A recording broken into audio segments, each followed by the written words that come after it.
नमस्कार। मैं हूँ शिखा राजता और आप सभी का बहुत बहुत स्वागत है आपके अपने YouTube चैनल लीगल पॉइंट पर।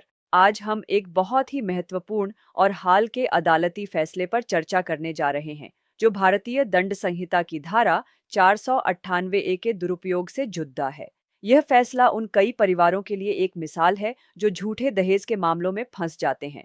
बॉम्बे हाई कोर्ट ने इस मामले में न सिर्फ एफआईआर को रद्द किया, बल्कि शिकायतकर्ता और पुलिस की जांच पर भी गंभीर टिप्पणियां की। इस केस की गहराइयों में जाने से पहले मैं आप सबसे अनुरोध करना चाहूंगी कि अगर आपने अभी तक हमारे चैनल लीगल पॉइंट को सब्सक्राइब नहीं किया है, तो कृपया अभी कर लें। वीडियो को लाइक और शेयर करना न भूलें और हाँ, बेल आइकॉन को जरूर दबाएं ताकि आपको हमारे आने वाले सभी वीडियो की जानकारी सबसे पहले मिले। तो चलिए शुरू करते हैं आज का केस अजय राजेंद्र खरे एवं अन्य बनाम महाराष्ट्र राज्य। Case number criminal application number 53/F 2025। निर्णय की तारीख 10 जून 2025। न्यायालय Bombay high court Aurangabad bench. न्यायाधीश माननीय श्रीमती विभा कणकणवाड़ी और माननीय श्री संजय ए देशमुख। यह मामला पति और उसके परिवार वालों द्वारा दायर एक याचिका से संबंधित था, जिसमें उन्होंने पत्नी द्वारा दर्ज कराई गई एक एफआईआर को रद्द करने की मांग की थी। आवेदक नंबर 1 पति और प्रतिवादी नंबर 3 पत्नी की शादी 28 जनवरी 2024 को हुई थी। शादी के मुश्किल से 2 महीने बाद ही पत्नी ने पति और उसके पूरे परिवार के खिलाफ भारतीय दंड संहिता की धारा 498 ए, 323, 504 और 506 के तहत मामला दर्ज करा दिया।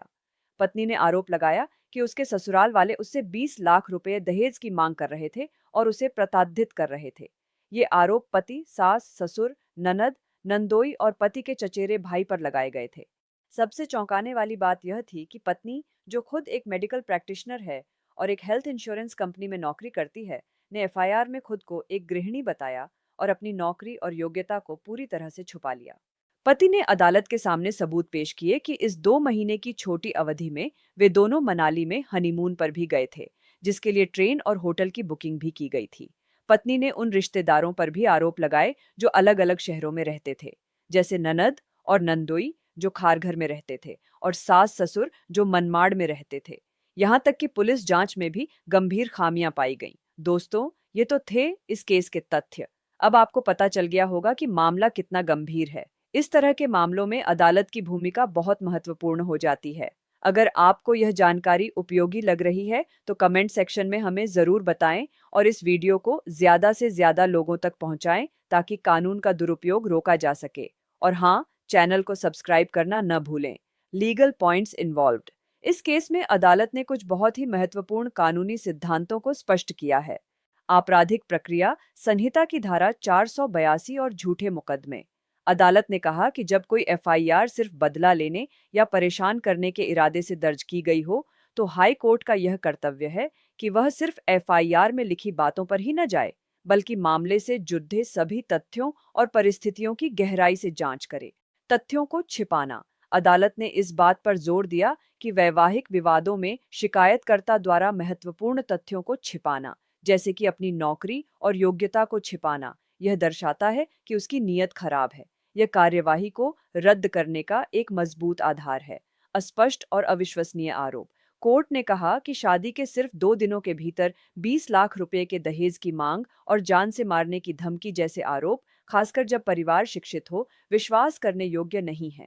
जब परिवार के सभी सदस्यों पर बिना किसी विशेष भूमिका के सामान्य आरोप लगाए जाते हैं, तो यह कानून के दुरुपयोग का एक क्लासिक उदाहरण होता है। पुलिस की लापरवाह जांच। कोर्ट ने पुलिस की जांच पर भी गंभीर सवाल उठाए। पुलिस ने न तो घटनास्थल का दौरा किया, न ही पड़ोसियों से कोई पूछताछ की। अदालत ने इस तरह की जांच को खतरनाक बताया और कहा कि ऐसे रवैये से असली पीड़ितों को न्याय मिलना मुश्किल हो जाता है। इन सभी तथ्यों और कानूनी बिंदुओं पर विचार करने के बाद बॉम्बे हाई कोर्ट इस नतीजे पर पहुंचा कि यह मामला भारतीय दंड संहिता की धारा 498 ए के दुरुपयोग का एक उत्कृष्ट उदाहरण है। अदालत ने पति और उसके परिवार वालों द्वारा दायर याचिका को स्वीकार कर लिया और पत्नी द्वारा दर्ज की गई एफआईआर और उससे संबंधित सभी आपराधिक कार्यवाही को रद्द करने का आदेश दिया। तो दोस्तों, इस फैसले से यह साफ होता है कि अदालतें कानूनों के दुरुपयोग को लेकर कितनी सतर्क हैं। जहां एक ओर ये कानून महिलाओं की सुरक्षा के लिए बनाए गए हैं, वहीं दूसरी ओर इनका झूठे मामलों में इस्तेमाल परिवारों को बर्बाद कर सकता है। यह फैसला उन लोगों के लिए एक उम्मीद की किरण है जो ऐसे झूठे मुकद्दमों का सामना कर रहे हैं। आज के लिए बस इतना ही। उम्मीद है आपको आज का यह एपिसोड पसंद आया होगा। इस फैसले पर आपकी क्या राय है, हमें कमेंट करके जरूर बताएं। लीगल पॉइंट से जुड़े रहने के लिए आपका बहुत बहुत धन्यवाद। मैं शिखा राजता आपसे फिर मिलूंगी एक नए कानूनी मामले के साथ। तब तक अपना ख्याल रखें। नमस्कार।